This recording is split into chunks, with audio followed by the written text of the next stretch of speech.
que c'est moi. Oui, encore une fois. Et cette fois-ci, je suis bien content que vous soyez derrière votre petit écran. Là, je vais vous conter une nouvelle histoire. Une histoire vécue. Ah oui, et ça peut-être vous donner l'envie d'en faire autant. Hein? Écoutez bien parce que ça vaut le coup d'être entendu. Voilà. Ça remonte à quelques années, ça. J'étais en vacances ici, dans le Var. Et à l'époque, j'allais sur les plages, en dessous d'un parasol, assis sur un matelas, et j'étais super heureux parce que dans ce petit carré de vacances, il y avait beaucoup de gens qui avaient acheté mon premier livre. Et là, c'est agréable, hein, voilà, tout orgueil mis à part.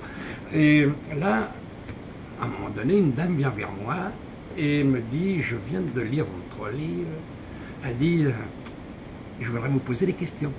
Et elle m'a posé plein de questions. Ah, bien sûr, pourquoi, comment, où et à quel moment, enfin, bref, tout allait bien. Le lendemain, elle revient et elle me dit, voilà, monsieur, je suis une infirmière et j'ai un cas très spécial.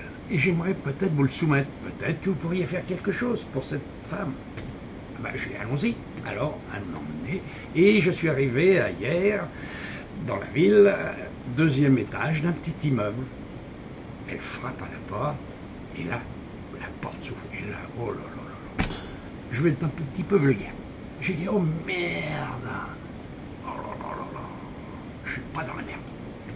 Eh oui, la dame qui venait d'ouvrir, c'était une bonne sœur, et pour l'église, moi, je suis le diable. Un bon petit diable d'ailleurs, parce que j'aime faire plaisir aux gens et les aider au maximum. Enfin bref, elle ouvre la porte et on va dans la salle de séjour. Là, oh là, c'était pire encore. Il y avait debout, à côté d'une femme handicapée, qui regardait ses chaussures. Une personne de 70 ans environ. Et à côté, il y avait ce prêtre théologien avec le petit carré blanc là. Et à côté, le docteur de la famille, la fameuse infirmière bonne sœur, l'infirmière qui était avec moi, le fils de la dame, et voilà. La salle était au complet. Le prêtre dit, il paraît, monsieur, que vous faites des miracles. Faites. Oh là là. La façon qu'il avait dit ça, je me suis dit, ouais, moi, je suis pas sorti de l'auberge. Bon, enfin bref, moi je fais mon travail, hein, je magnétise la dame, et voilà. Et mentalement, je lui parle. Je dis, c'est bien gentil ce que tu fais. Tu te fais tout tourner, là. Tu parles d'un karma, toi. Ah ouais, on te lave même les fesses, les joues, la figure, on te nourrit et tout. Hein, on te bichonne toute la journée. On est à tes petits soins tout le temps. Alors, c'est facile de dire ça. Hein. Alors, je subis un karma. Non, c'est pas ça, un karma. Ça serait mieux que tu te lèves et tu dises « Dieu m'a guéri ». Alors là, oui, ça serait peut-être un karma. Parce qu'après, il faudra répondre à des milliers de questions avec le prêtre qui est à côté. Allez, bon, alors tout ça, c'était mental. Hein. Alors je continuais à magnétiser, puis d'un seul coup, j'entends une voix. On m'a dit « Oh, c'est bien ce que tu dis. Oh là, c'est vrai, c'est la vérité absolue. Mais il faut que tout le monde entende. » Oh là là.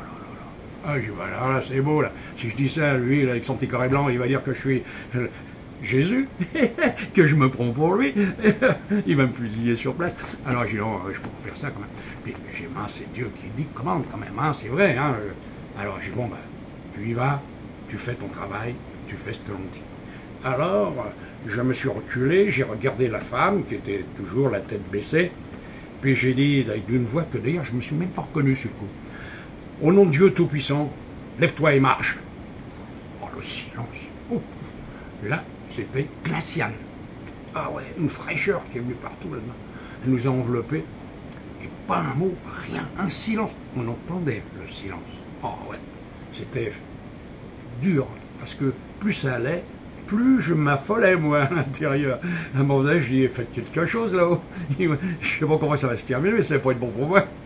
Alors, à un moment donné, on a vu la dame qui a commencé à bouger les doigts sur les accoudoirs de chaque côté. Une main à droite, une main à gauche, et puis les doigts qui bougeaient. Puis elle a levé la tête, lentement. Et quand elle m'a regardé, nos yeux se sont croisés. Elle me dit, monsieur, je ne peux pas marcher. Alors je lui ai dit, mais madame, vous ne pouviez pas parler non plus. Si vous parlez, vous pouvez marcher. lève-toi, mon nom de Dieu Tout-Puissant, et marche. Là, le silence. Ah, toutes les mouches sont tombées, hein. Bon, tellement c'était glacé. Ah, un air glacial. Et d'un seul coup, elle s'est levée. Seule. Sur ses deux bonnes jambes. Et ça a été des questions un petit peu, puis après, moi je suis parti. Le lendemain, on est revenu voir cette dame, elle était en train de repasser gentiment son âge. Tout allait vraiment bien. C'est là que le lendemain, j'ai vu le prêtre arriver. Il me dit, monsieur, acceptez-vous les invitations? Ah, je dis, oui, bien sûr. Alors, il m'a donné l'adresse où c'était du côté de la Capte, hein, les environs de hier, un centre de rééducation pour enfants, tout ça. Et quand je suis arrivé là, dans la salle, il y avait plein de prêtres. Alors, il m'a dit, on va commencer par passer à table, ça ne sera pas plus mal. Hein. Et alors je lui dis gentiment, le repas des apôtres.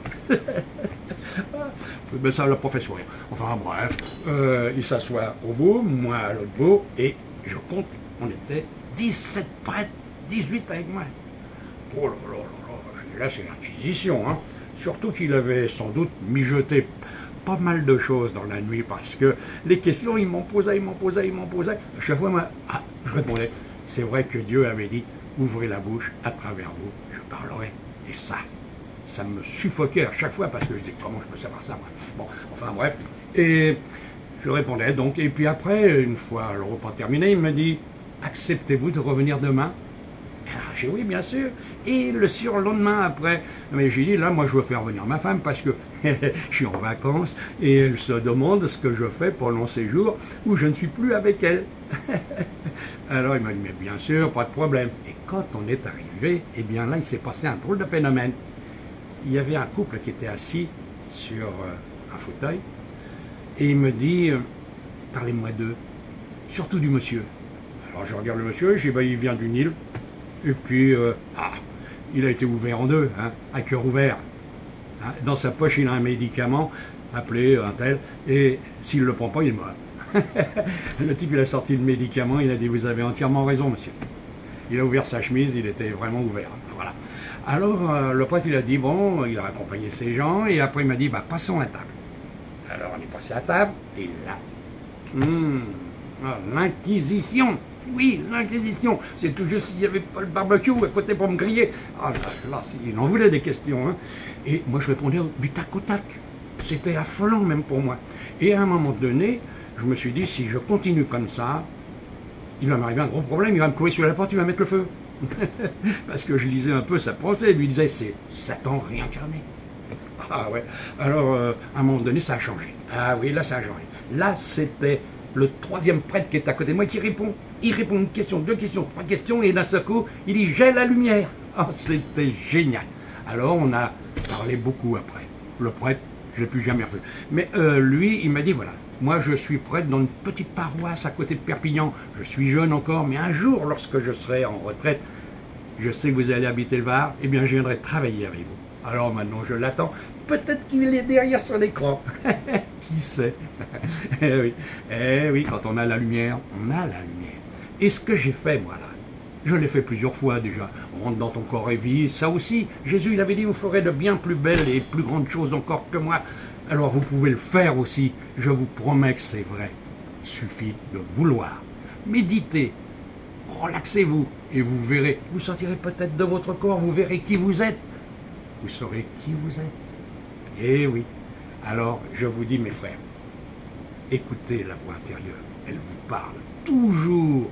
Elle ne vous induira pas en erreur si vous êtes pur, parce que c'est la pureté qui vous fait monter les échelons ou la montagne sacrée. Hein? Alors, c'est d'accord? Allez, je vous dis à bientôt. J'espère que ça vous aura fait plaisir. Il y en a qui connaissent cette histoire, je l'ai racontée souvent, et puis ça s'est trouvé dans un livre ou deux. Allez, je vous dis à bientôt. Allez, au revoir. Merci d'avoir écouté. Ah oui, merci. Je vous aime.